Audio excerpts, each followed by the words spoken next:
Corporate culture usually demands that employees check their emotional baggage at the door.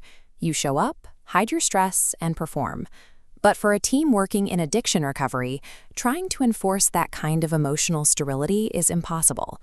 The staff at Recovery Connections are hired for their lived experience. This workforce is composed of individuals who carry personal histories of trauma, severe anxiety, and their own journeys through addiction. In this setting, a minor administrative annoyance behaves like a spark in a room full of gasoline.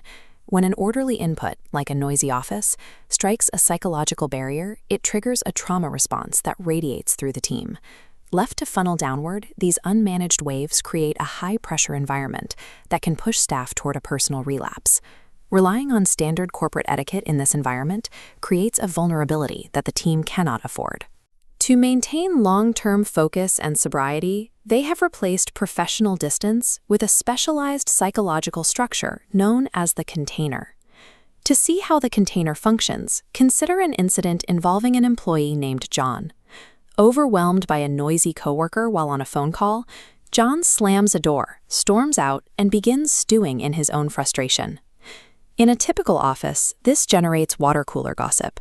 Colleagues might whisper about John's temper, avoiding the conflict while the tension is allowed to settle into the foundation of the team. The container protocol requires exactly the opposite. A coworker tracks John down almost immediately, naming his anger and asking him to process the emotional root of the outburst in real time. The intervention forces John to map his own behavior. He has to separate the jagged, erratic spikes of a trauma reaction from this second pathway, a conscious, professional response. By examining his behavior out loud, John realizes his coworkers weren't being disrespectful, they were simply unaware. He takes accountability for his reaction, clearing the air before he even returns to his desk. A standard workplace might let that awkwardness linger for weeks. Here, the entire conflict is surfaced, analyzed, and resolved in minutes.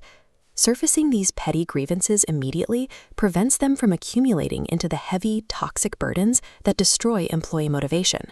The container also serves to dismantle the subtle masks employees wear to protect themselves.